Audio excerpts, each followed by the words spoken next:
The stagecoach lurched to a violent stop outside the saloon in Globe, Arizona, and Josephine Parker pressed her gloved hand against the dusty window, her heart hammering so hard she thought it might crack her ribs. She had traveled nearly 2,000 miles from Boston to meet the man who would become her husband, a rancher named Harrison Tucker, who had written her the most beautiful letters over the past 6 months. His words had painted pictures of sunsets over copper-red mountains, of a ranch house with a porch swing where they could sit together in the evenings, of a life filled with simple pleasures and honest work.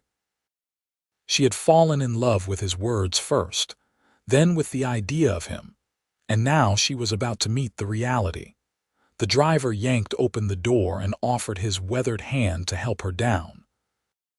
Josephine gathered her traveling skirts, stepped onto the dusty street, and immediately felt the September heat of 1882 wrap around her like a wool blanket.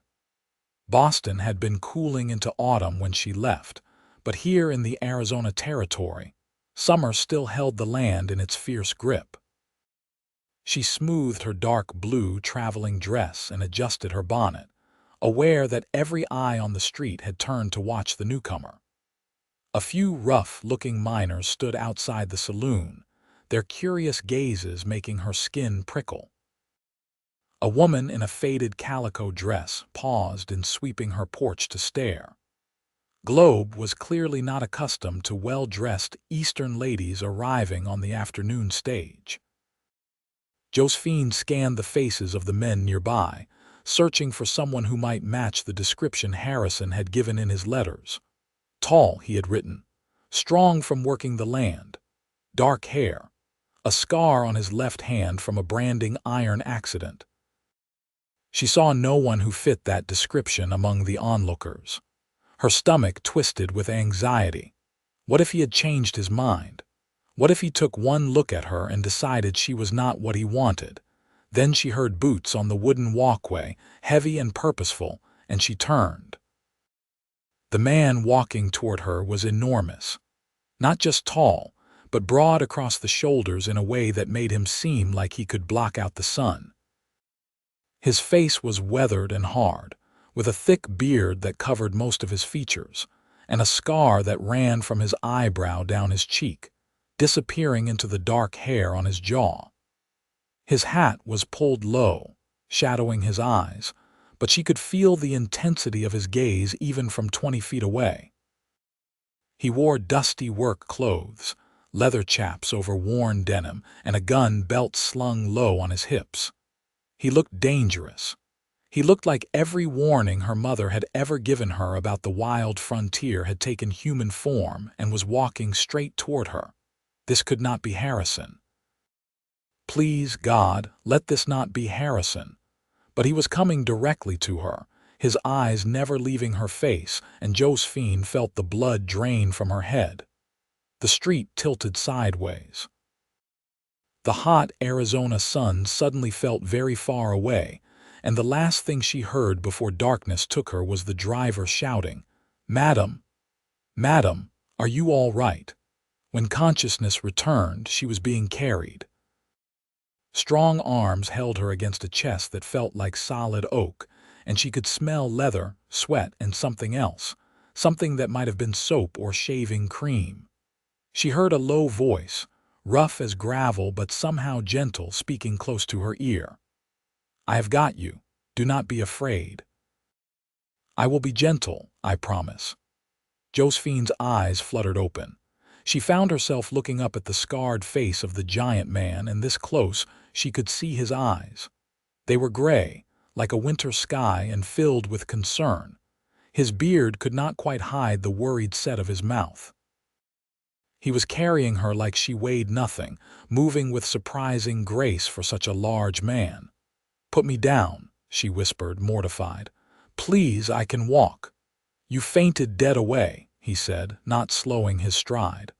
"I am taking you somewhere you can sit proper. The doctor's office is just up here." "Are you," she had to pause to swallow against her dry throat, "are you Harrison Tucker, Something shifted in his expression, a flicker of pain or maybe regret. "Yes, madam, I reckon I am not what you were expecting." That was the understatement of the century, but Josephine could not find the words to respond. He carried her up the steps to a small building with a painted sign that read Dr. Samuel Chen, physician and surgeon, and shouldered through the door with practiced ease. A slight Chinese man in a clean white shirt looked up from a desk covered in papers and immediately rose to his feet. "Mr. Tucker, what has happened?" "New lady in town took one look at me and swooned," Harrison said, and Josephine heard something that might have been humor in his voice, though it had a bitter edge. "Figured you should check her over, make sure she did not hurt herself falling." "Set her on the examination table there," Dr. Chen said, gesturing to a clean surface covered with fresh linen. Harrison moved with surprising care, setting Josephine down as gently as if she were made of glass. His hands lingered for just a moment, steadying her, and then he stepped back quickly, as though afraid his touch might offend her. Dr. Chen brought her a cup of water, which she accepted gratefully. Her head was clearing, but the embarrassment was only growing stronger. What kind of first impression had she made, fainting like some delicate flower? She was made of sterner stuff than that. She had left everything she knew to come west, had endured the rough journey across the country, had faced the uncertainty of marrying a stranger. She was not the type to swoon. Except she had, right there in the street in front of half the town. "How are you feeling, miss?" Dr. Chen asked gently, his English perfect despite the slight accent that suggested he had been born elsewhere. "Any pain, dizziness still?" "I am fine," Josephine said, forcing strength into her voice. "It was just the heat, I think, and the journey. I am not hurt." Dr. Chen checked her pupils, felt her pulse, and asked her several questions about her health. Harrison stood near the door, his hat now in his hands, watching with an expression she could not quite read. In the better light of the doctor's office, she could see him more clearly. The scar on his face was old, long-healed. His beard was neatly trimmed, not wild like she had first thought. His clothes were worn but clean. His hands, holding his hat, were indeed scarred, marked by hard work and old injuries. They were the hands of a man who did not shy away from difficult tasks. "She needs rest, water, and food," Dr. Chen pronounced. "The stagecoach journey is very hard, especially for someone not used to this climate." "You are from back east, yes, Boston," Josephine confirmed. "Very different from here," the doctor said with a slight smile. "You must take time to adjust. Mr. Tucker, you will see she gets proper rest." Harrison's jaw tightened. "Doc, I cannot exactly take her to my place if she is not comfortable with the arrangement. Maybe she would rather stay at the boarding house." Josephine looked between the two men, suddenly understanding. Harrison thought she was going to refuse to marry him. He thought her fainting had been horror at his appearance, that she would take one look at him and run back to Boston on the next stage. And he was not entirely wrong, was he? She had been afraid when she saw him. His size, his scars, the gun on his hip, all of it had triggered every fear she had been trying to ignore for the past 6 months. But she had not come all this way to turn coward now. "Mr. Tucker," she said, her voice steady despite the nervousness fluttering in her chest, "I apologize for my reaction. You are right. You are not what I was expecting, but that is not your fault. I should not have made assumptions based on letters alone. If your offer of marriage still stands, I am willing to honor the agreement we made." Harrison's gray eyes widened slightly. "You do not have to do anything you do not want to do, Miss Parker. I will pay for a room at the boarding house and your ticket back east if that is what you choose." "No hard feelings." "That is very generous," Josephine said, sitting up straighter despite the lingering dizziness. "But I am not in the habit of breaking my word. We had an arrangement. I would like to proceed if you are still willing." For a long moment, Harrison just looked at her, and she could not decipher what was happening behind those winter-gray eyes. Then he nodded just once. "All right then. But we will do this proper. You will stay at the boarding house tonight.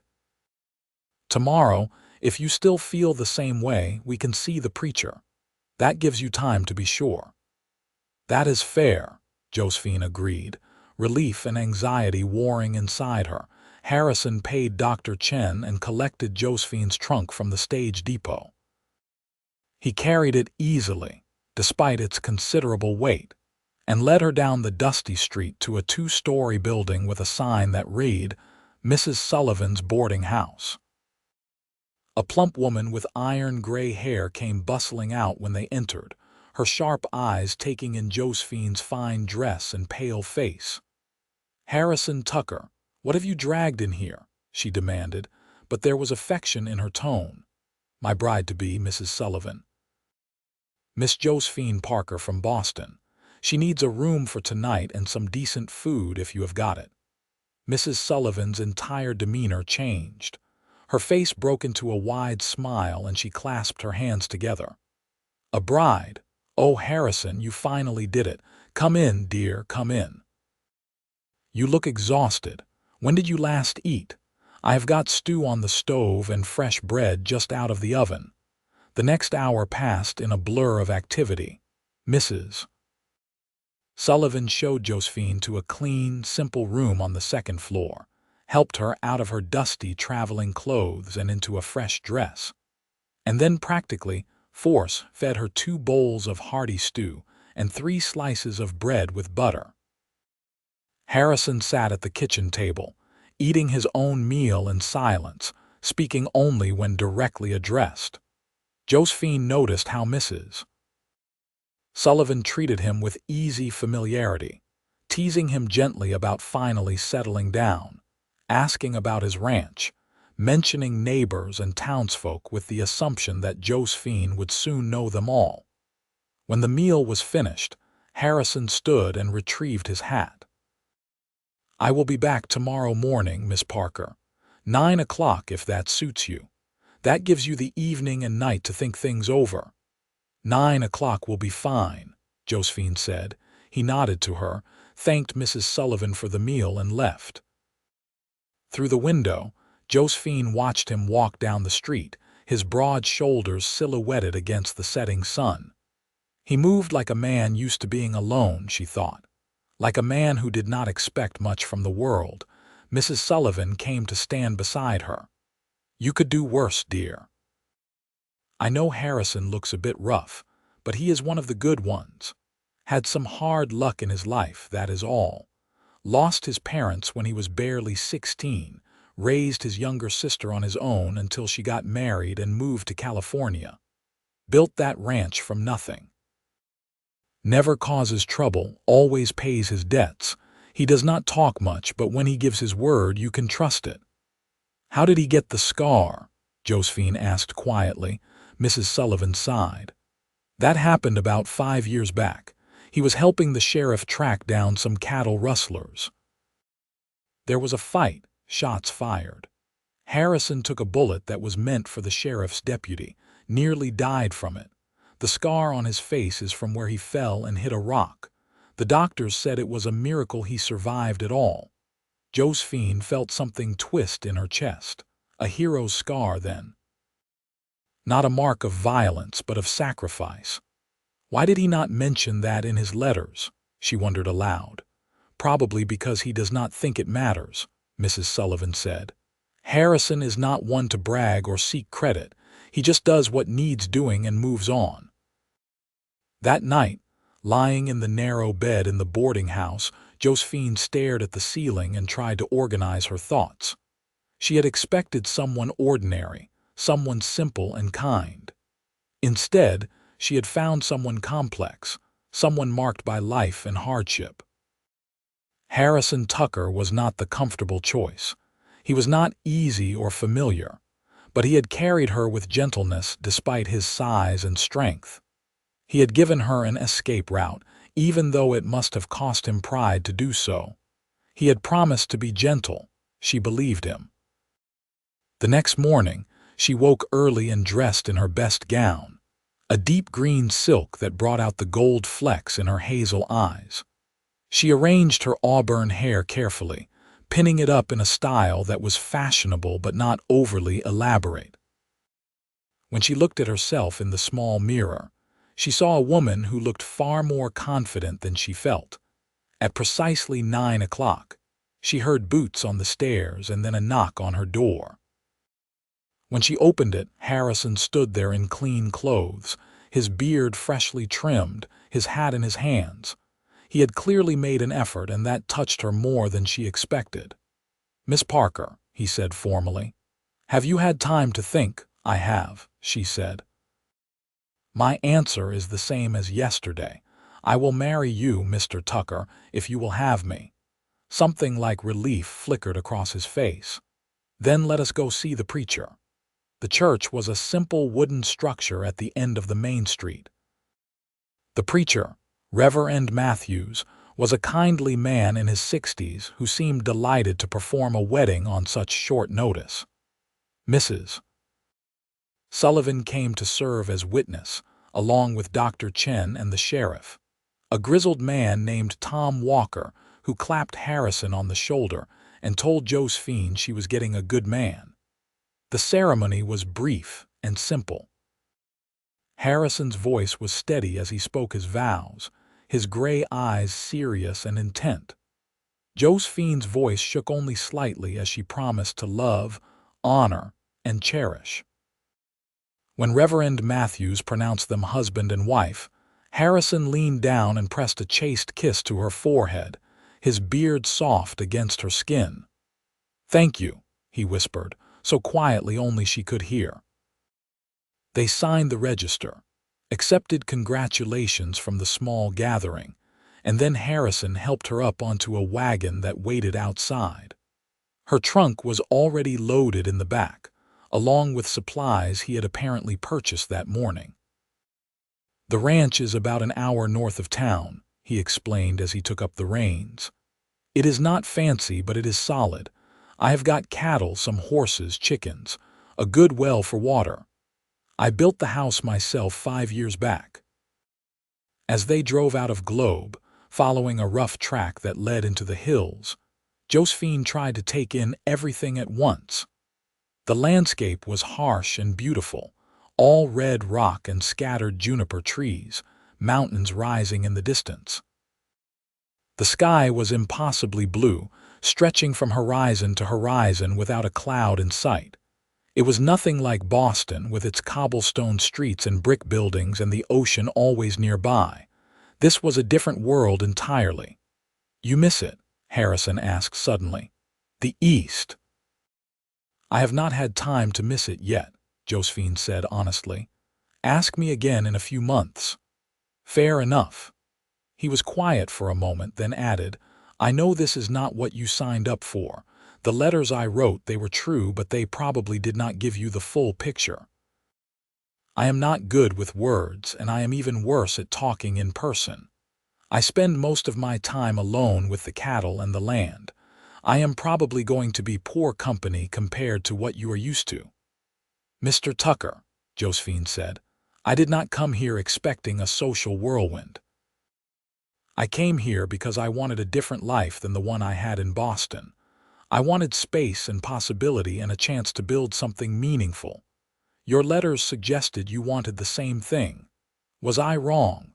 "No," he said, and she heard the honesty in his voice. "That is exactly what I want. I just want to make sure you know what you are getting into." "I appreciate that," she said. "And I think, given that we are now married, you should call me Josephine, or Joe if you prefer. Miss Parker seems rather formal under the circumstances." The corner of his mouth twitched, not quite a smile but close. "Josephine, then. You can call me Harrison, or Harry, which is what most folks use." "I like Harrison," she said. "It suits you." They rode in companionable silence for a while, the wagon creaking and rattling over the rough road. Josephine found herself watching Harrison's hands on the reins, noting the way he handled the horses with easy competence. His movements were efficient and sure, never wasted. She wondered what those hands would feel like and immediately felt her cheeks heat at the thought. They were married now. Tonight there would be expectations. The thought made her nervous and curious in equal measure. As if sensing her thoughts, Harrison cleared his throat. "I want you to know there is no rush on anything. You will have your own room until you are comfortable otherwise. I meant what I said. I will be gentle and I will be patient." Josephine felt a rush of gratitude and something else, something warmer. "Thank you," she said softly. "That means a great deal to me." The ranch, when they finally reached it, was better than she had expected. The house was a solid structure of wood and stone, with a covered porch that ran along the front and a stone chimney rising from one end. There was a barn nearby, a chicken coop, and several corrals where horses and cattle grazed. Everything looked well maintained and orderly, the work of someone who took pride in what he had built. Harrison helped her down from the wagon and carried her trunk inside. The interior of the house was simple but clean, with a main room that served as kitchen and living area, a smaller room that appeared to be an office or study, and 2 bedrooms. The furniture was handmade but sturdy, the floors were swept, and there were even curtains on the windows, though they looked like they had been hung by someone with more practicality than aesthetic sense. "The bedroom on the right is yours," Harrison said, setting her trunk down. "I took the liberty of airing it out yesterday and putting fresh linens on the bed. There is a washstand with clean water, and if you need anything else, just let me know. I will be doing the evening chores, feeding the animals and such. That usually takes about 2 hours. When I come back in, I will make us some supper." "You cook?" Josephine asked, surprised. "Had to learn," he said with a shrug. "It is not fancy, but it is edible. Can you cook?" "Yes," Josephine said. "Quite well, actually. My mother insisted I learn even though we had a cook. She said a woman should know how to manage a household properly." "Then maybe you can teach me some things," Harrison said. "I am getting tired of my own cooking." After he left to tend to the animals, Josephine explored her new home more thoroughly. The bedroom he had given her was larger than the other, she noticed, with a window that looked out over the hills. The bed was a good size, the mattress appeared to be well made, and there was even a small rug on the floor. He had clearly given her the better room. She unpacked her trunk, hanging her dresses in the narrow wardrobe and arranging her personal items on the washstand. It felt strange to be doing this in a house that belonged to a man she had married hours ago, a man she barely knew. But it also felt right somehow. Like she was finally moving forward with her life instead of standing still. When Harrison returned, he found her in the kitchen, examining the supplies in the pantry. "I can make us something for supper," she offered, "if you do not mind me taking over your kitchen." "It is your kitchen too," he said, "and I would be grateful. I was planning on beans and bacon, which is what I eat most nights." Josephine made a simple but satisfying meal of pan-fried chicken, potatoes, and greens, using the supplies Harrison had on hand. She even managed to make a passable gravy, despite the limitations of the cook stove. They ate at the small table, the silence between them less awkward than it might have been. Harrison complimented the food sincerely, and Josephine found herself pleased by his appreciation. After the dishes were washed and put away, they sat on the porch and watched the sun set over the hills.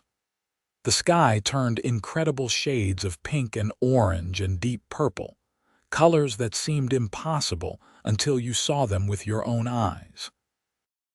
The air cooled quickly as darkness fell, and Josephine shivered despite the shawl she had wrapped around her shoulders. "You should go on to bed," Harrison said. "It has been a long day for you. I will be up for a while yet, got some paperwork to do. Josephine wanted to protest, to stay and talk, to get to know this man who was now her husband. But exhaustion was pulling at her, and she knew he was right. "Good night, Harrison," she said softly. "Good night, Josephine." She lay in bed that night, listening to the unfamiliar sounds of the ranch.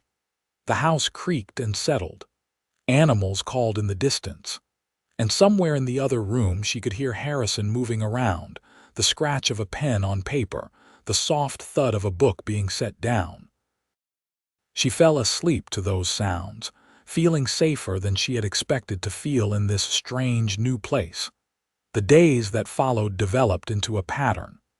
Harrison woke before dawn to tend to the animals and work the ranch. Josephine woke later and prepared breakfast, which they ate together before Harrison went back outside. She spent her days learning the rhythms of ranch life, tending the vegetable garden she found behind the house, caring for the chickens and managing the household. It was hard work, harder than anything she had done in Boston, but it was also satisfying in a way she had not anticipated. Harrison was true to his word about patience. He treated her with unfailing courtesy, never presuming, never pushing. They were like two strangers learning to share a space, careful and polite.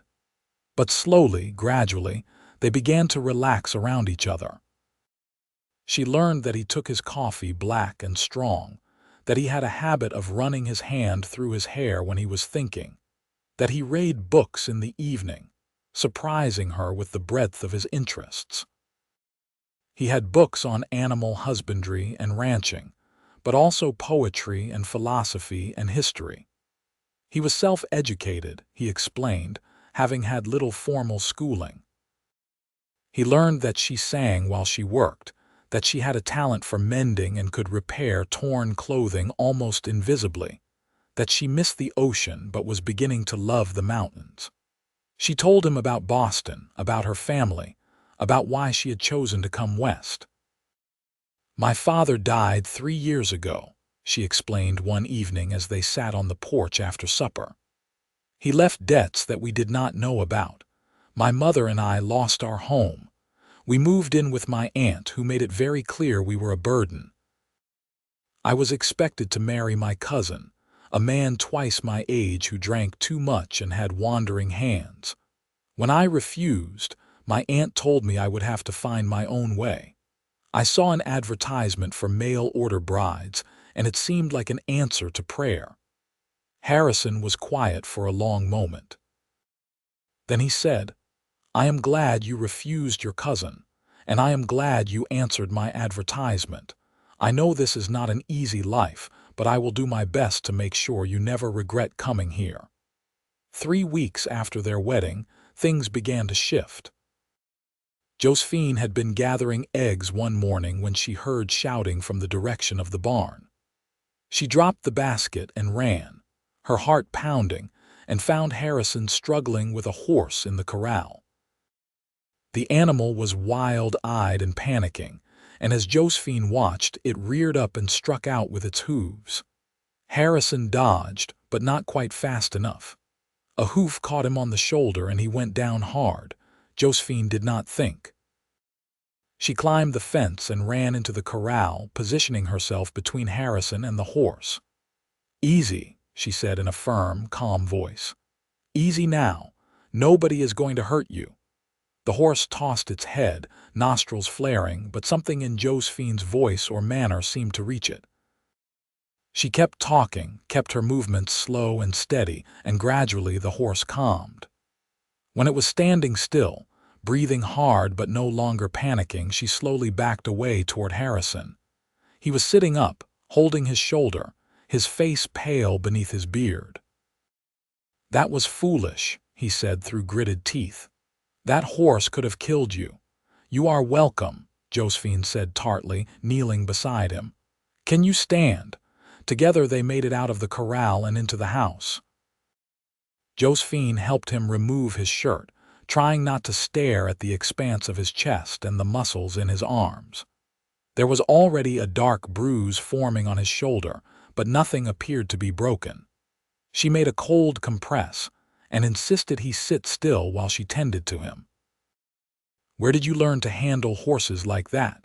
Harrison asked, watching her with something like wonder in his gray eyes. "My father kept horses," Josephine said. "Before we lost everything, we had a small stable. I spent more time with the horses than I did with people, if I am honest. I always understood them better." "You are full of surprises," Harrison said softly. That night, something changed between them. Perhaps it was the fear they had both felt, or the way they had each acted without thinking to protect the other. Whatever it was, the careful politeness that had characterized their interactions began to give way to something warmer, more genuine. A few days later, Harrison asked her to ride out with him to check on the cattle in the north pasture. Josephine had not been on a horse since arriving in Arizona, and she was surprised by how much she had missed it. Harrison saddled a gentle mare for her, and they rode out together into the hills. It was a beautiful day, clear and warm but not oppressively hot. They found the cattle grazing peacefully, all accounted for. On the way back, they stopped beside a small stream, letting the horses drink while they rested in the shade of a cottonwood tree. "I have been thinking," Harrison said, his voice hesitant, "about something I wanted to say to you." Josephine looked at him, waiting. "You have been here almost a month now," he continued, "and you have not complained once. Not about the work, not about the isolation, not about me. You have taken to ranch life like you were born to it. I just wanted you to know that I see that. I appreciate it. You are more than I had any right to hope for." Josephine felt warmth spread through her chest. "I am happy here," she said, and realized as she spoke that it was true. "I was not sure I would be, but I am. The work is hard, but it is honest. The land is harsh, but it is beautiful. And you," she paused, suddenly brave, "you are a good man, Harrison Tucker, better than you give yourself credit for." He looked at her with those winter gray eyes, and something passed between them, something electric and powerful. Slowly, giving her time to pull away, he leaned toward her. When his lips met hers, it was gentle at first, questioning. But when she responded, when she reached up to touch his bearded cheek, the kiss deepened into something that made her heart race and her breath catch. When they finally pulled apart, Harrison rested his forehead against hers. "I have wanted to do that for weeks," he admitted. "So have I," Josephine whispered back. From that day forward, everything was different. They were no longer two strangers sharing a house. They were partners, a team, working together to build a life. Harrison began teaching Josephine the more complex aspects of ranching, how to read the land and the weather, how to handle cattle, how to track and hunt. She proved an eager and capable student. In turn, she taught him to cook properly, to mend his own clothes, to find beauty in small domestic pleasures he had long neglected. And at night, when the work was done and the house was quiet, they would sit together on the porch or in front of the fire, talking or reading or simply being together. The physical side of their marriage developed slowly, naturally, with the same patience and gentleness Harrison had promised from the beginning. Josephine found that her initial fear had been baseless. For all his size and strength, Harrison was incredibly tender, always careful, always attentive to her comfort and pleasure. She was falling in love with him. She realized one morning as she watched him work with one of the horses. Really, truly in love, not the idealized notion she had built from letters, but something real and solid and deep. She loved his quiet competence, his dry humor, the way he treated all living things with respect. She loved the way he looked at her, like she was something precious. She loved his hands, scarred and strong, and the gentleness they were capable of. She loved him. One evening in early November, as they sat on the porch watching the stars come out, Josephine leaned against Harrison's shoulder and said, "I think I should write to my mother. Tell her I am well. Tell her about you. What will you tell her about me? Harrison asked, his arm coming around her to hold her close. That I married a giant of a man who scared me half to death when I first saw him, Josephine said with a smile. That he whispered he would be gentle and kept his promise. That he is the best man I have ever known, that I love him with all my heart. She felt Harrison's sharp intake of breath. You love me? He asked, his voice rough with emotion. I do, Josephine said, tilting her head back to look at him. I love you, Harrison Tucker. His arms tightened around her, and when he spoke, she heard the thickness of tears in his voice. I love you too, Joe. I have loved you since the day you stood up despite being afraid and said you would honor your word. You are the bravest, strongest, most amazing woman I have ever known. I will spend the rest of my life trying to be worthy of you. You already are, she whispered, and then he was kissing her, deep and passionate and full of promise. The winter that followed was harsh, with storms that swept down from the mountains and left the world buried in snow. But inside the ranch house, Harrison and Josephine were warm and happy. They worked together to keep the animals fed and safe, to maintain the property, to survive the difficult months. And when the work was done, they had each other, and that was enough. In the spring, Josephine discovered she was pregnant. Harrison received the news with a combination of joy and terror that would have been comical if it had not been so endearing. He immediately became even more protective, insisting she rest more, do less heavy work. She indulged him because she knew it came from love, but she also continued to work because the ranch required it, and because she was not about to spend months idle. Their son was born in late autumn of 1883, delivered by Dr. Chen, who came out from Globe for the occasion. They named him Jacob, after Harrison's father. He was a healthy, squalling infant with his mother's coloring and his father's sturdy build. Harrison held his son with the same careful gentleness he had always shown Josephine, his gray eyes wide with wonder and love. I cannot believe I get to have this, he said softly, looking from the baby to Josephine. A family, a real family. We built it together, Josephine said, exhausted but happy. We earned it. Life settled into a new rhythm after Jacob's arrival. The ranch prospered slowly but steadily. Harrison's careful management and hard work paid off, and he was able to hire a hand to help with the heavier labor, giving him more time to spend with his growing family. Josephine discovered she had a talent for the business side of ranching, keeping the books and managing the accounts with an efficiency that impressed Harrison. They added onto the house, building another bedroom and expanding the kitchen. Josephine planted flowers around the porch, adding beauty to utility.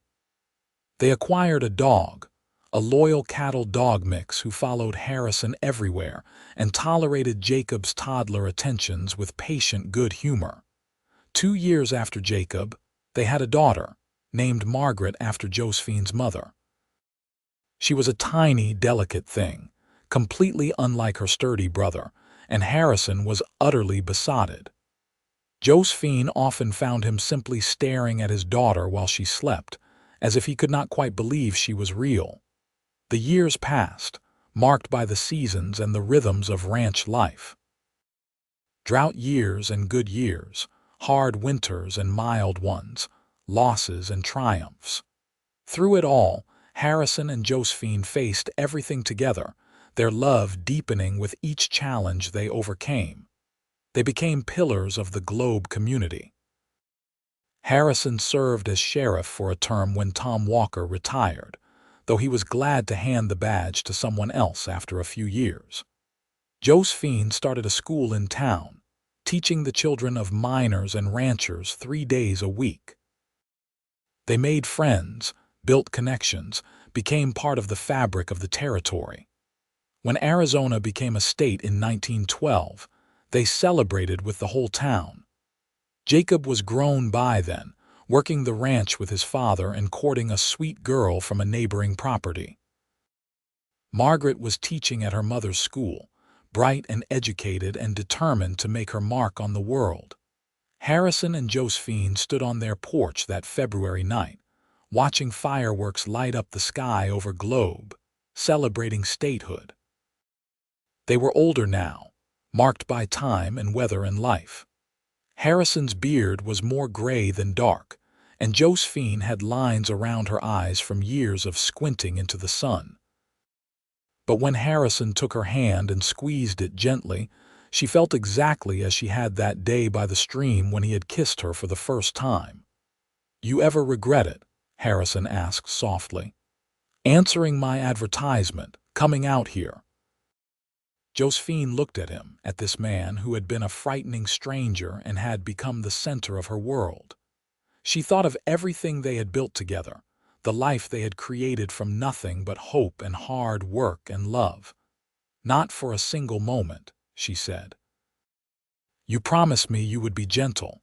You have been gentle and patient and kind and so much more than I ever dreamed of. You gave me a life, Harrison. A real life, full and rich and meaningful.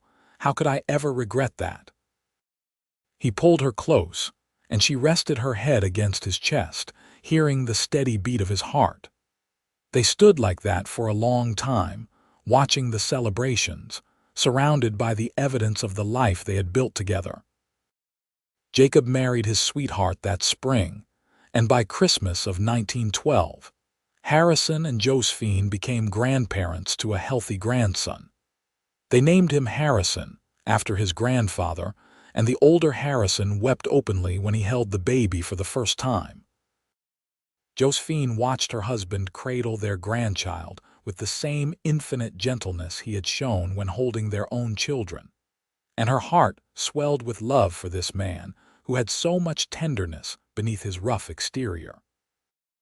Margaret married 2 years later to a lawyer from Phoenix, a smart young man who treated her as an equal and supported her ambitions.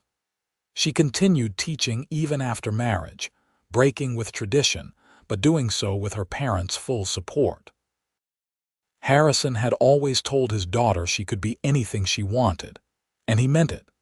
As Harrison and Josephine moved into their later years, the ranch continued to thrive under Jacob's management, though Harrison still worked alongside his son, refusing to fully retire.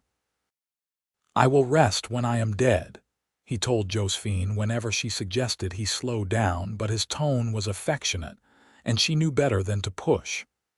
The work was part of who he was, as essential as breathing. They celebrated their 30th wedding anniversary in 1912, surrounded by family and friends.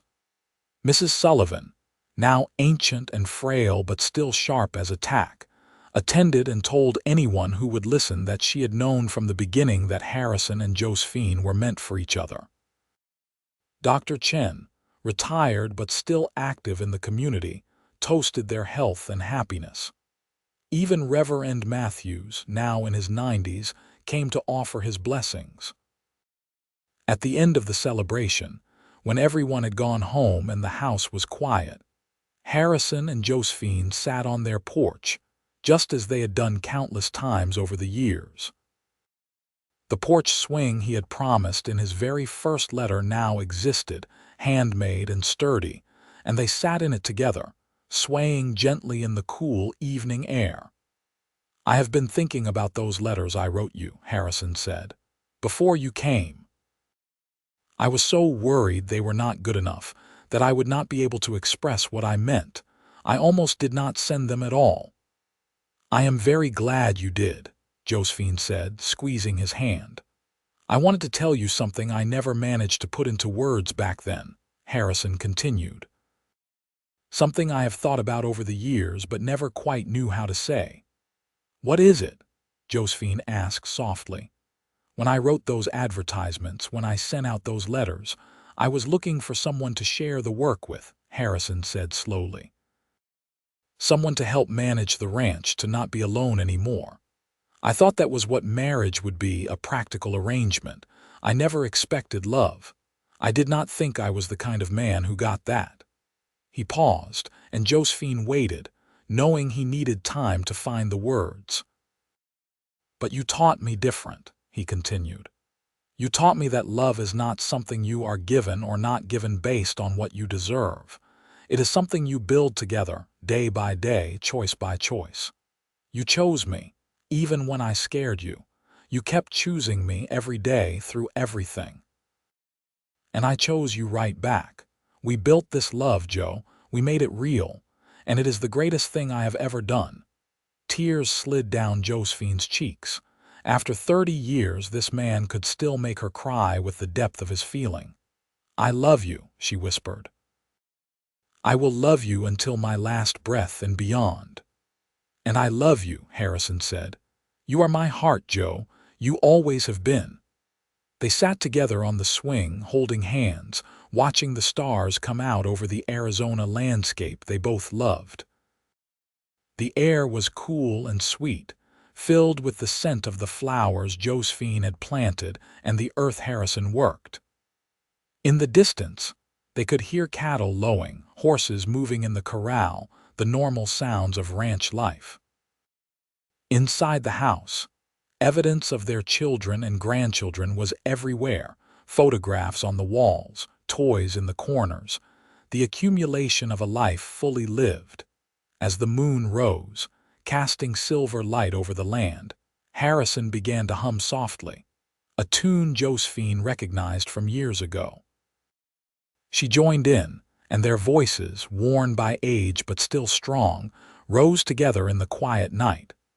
They sang songs from their youth, songs their children had loved, songs they had learned over the years.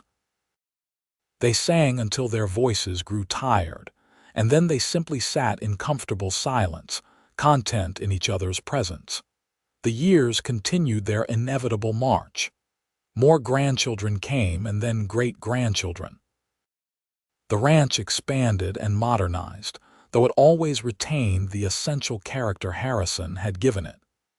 Jacob proved a worthy steward of the land, and his children after him showed the same dedication. In 1920, Josephine celebrated her 62nd birthday surrounded by so much family that they had to hold the party outside. Harrison, now 68, watched the chaos with amused tolerance, his arm around his wife's waist. They had both slowed down considerably, their hair white, their movements careful, but the love between them burned as bright as ever. That night, after everyone had gone, Josephine found Harrison in his office, looking at an old photograph. It was from their wedding day, showing the two of them standing stiffly in front of the church. Harrison looked impossibly young despite his beard, and Josephine looked terrified but determined. "We have come a long way," she said softly, coming to stand beside him. "We have," Harrison agreed. "Sometimes I look at this picture and can barely remember being that man. I was so sure you would leave, so convinced I was not enough." "You were always enough," Josephine said firmly. "More than enough. You just needed someone to show you." Harrison set the photograph down and turned to face her fully. Even diminished by age, he was still an imposing figure, still the man who had made her faint all those years ago. But now she knew him completely, knew every scar and story, every fear and hope, every tender hidden place in his heart. "Dance with me," he said suddenly. "There is no music," Josephine protested, but she was already moving into his arms. "We will make our own," Harrison said, and began to hum the same tune he had sung on their anniversary years before. They danced slowly in the office, surrounded by the records of their life together, moving to music only they could hear. Josephine closed her eyes and let herself remember everything.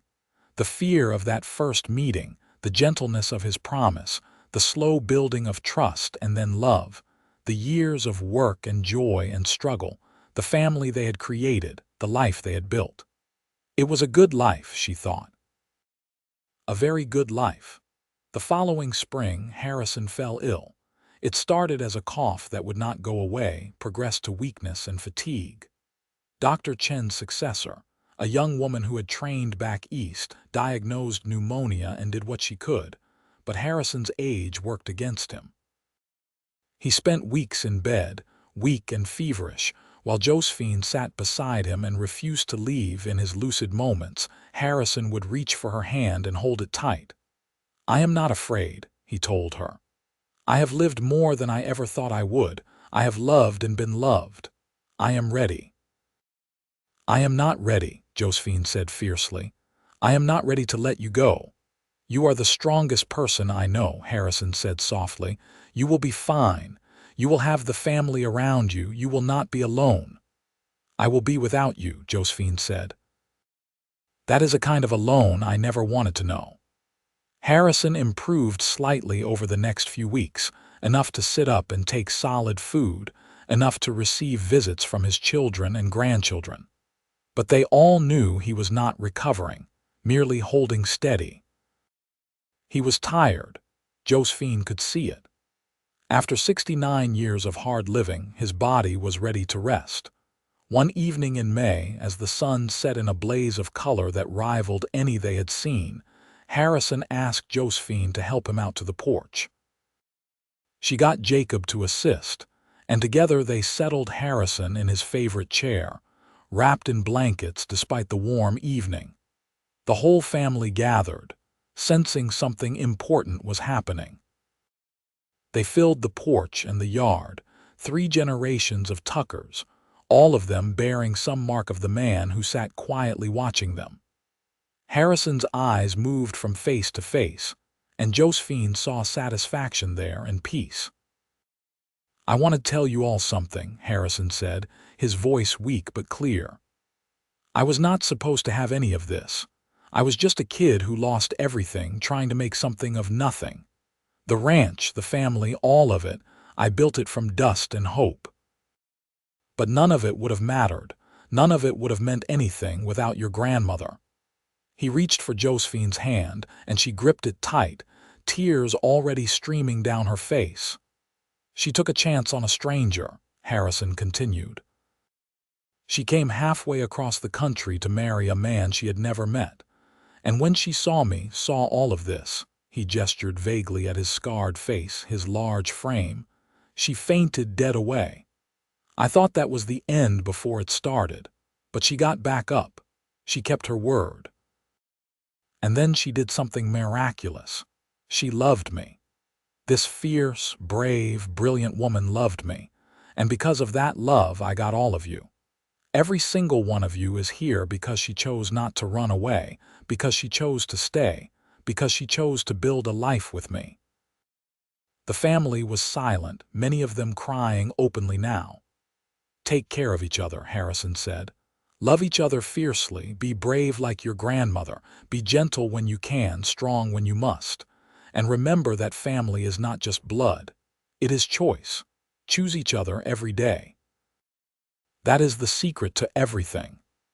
As the sun finally slipped below the horizon, Harrison leaned back in his chair, still holding Josephine's hand.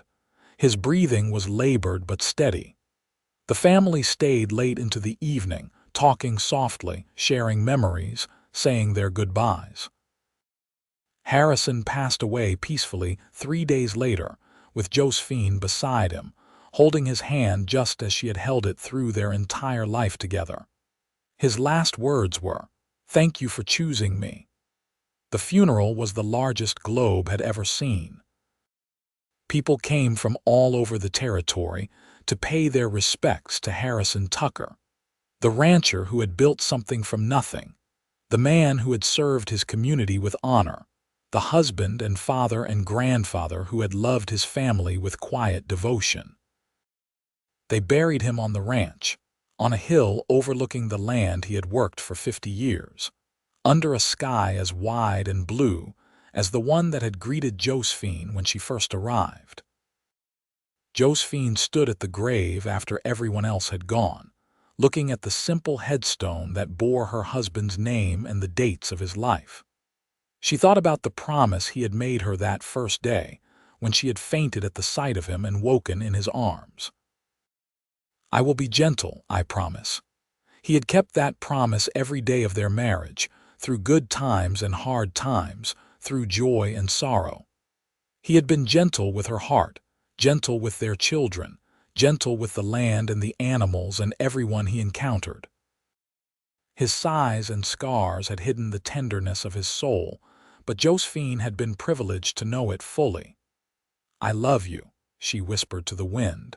"I will always love you." She continued living on the ranch, cared for by Jacob and his family who had moved into the main house. She remained active in the community, still teaching occasionally, still managing the business side of the ranch with her sharp mind. But everyone could see that something essential had gone out of her. She was present but distant, as if part of her was always somewhere else, with someone else. 2 years after Harrison's death, on a cool autumn evening that reminded her of the day they had first kissed by the stream, Josephine sat on the porch swing and closed her eyes. She was tired, so very tired. She missed Harrison with an ache that had never diminished. She missed his quiet presence, his gentle hands, his winter-gray eyes. She missed the way he said her name, the way he held her, the way he made her feel safe and cherished and loved. As the sun set in a blaze of color, Josephine felt a warmth surrounding her, a presence that was achingly familiar. She opened her eyes, and for just a moment, she could have sworn she saw Harrison standing at the edge of the porch, young and strong and smiling, his hand extended toward her. "I am coming," she whispered. "Wait for me just a little longer." Margaret found her the next morning, sitting peacefully in the swing, a slight smile on her face. She had passed quietly in the night, her heart simply deciding it was time to rest. They buried her next to Harrison on the hill, and on her headstone they carved the words she had lived by. She chose love. The ranch continued for generations after, passing down through the Tucker family, each generation adding their own mark while honoring the foundation that Harrison and Josephine had built. The story of how they met became family legend, told and retold to children and grandchildren. How the mail-order bride had fainted when she saw the scarred, giant rancher. How he had carried her gently and promised to be gentle. How they had fallen in love despite all the reasons they should not have. How they had built an empire of love and family and hard work that lasted far beyond their own lives. And on quiet evenings, when the wind moved through the Arizona hills and the sun painted the sky in impossible colors, some of the Tucker descendants swore they could feel the presence of their ancestors, still together, still in love, still watching over the land and family they had created. Harrison and Josephine Tucker, whose love story began with fear and a promise, and ended only when death could no longer keep them apart. The ranch stood as a monument to what they had built together, but the real legacy was in the family that filled it. Children who had been taught to be brave like Josephine and gentle like Harrison. Grandchildren who learned that love was a choice you made every day. Great-grandchildren who grew up knowing that family was the most important thing, that hard work mattered, that promises should be kept. Each generation carried forward the lessons of that first brave decision Josephine had made to step off the stagecoach in Globe, Arizona, and the gentle promise Harrison had whispered that changed both their lives forever. In the end, that was the true measure of their love. Not in the years they had together, though those were precious. Not in the ranch they built, though it was impressive. But in the ripples that spread outward from their choice to love each other, touching lives and shaping destinies for generations to come. They had been two lonely people who found each other across a continent, who built something real and lasting from nothing more than hope and determination, and eventually, deep and abiding love. And if love could be measured in legacy, in the lives touched and changed and made better. Then Harrison and Josephine Tucker had loved more truly and deeply than most people could even imagine. Their story was proof that the best things in life often come from the scariest moments, that promises kept can change everything, and that true love, real love, the kind that lasts, is built day by day through choice and commitment and gentle care. That was the story the Tucker family told, generation after generation, gathered on the porch of the ranch house that Harrison built and Josephine made a home. And every time the story was told, it ended the same way, with a reminder that love is not about perfection or appearances or easy beginnings. Love is about seeing past the scars to the soul beneath. Love is about keeping promises. Love is about choosing every day to be gentle and to stay. And that kind of love, the Tucker children learned, was the only kind worth having.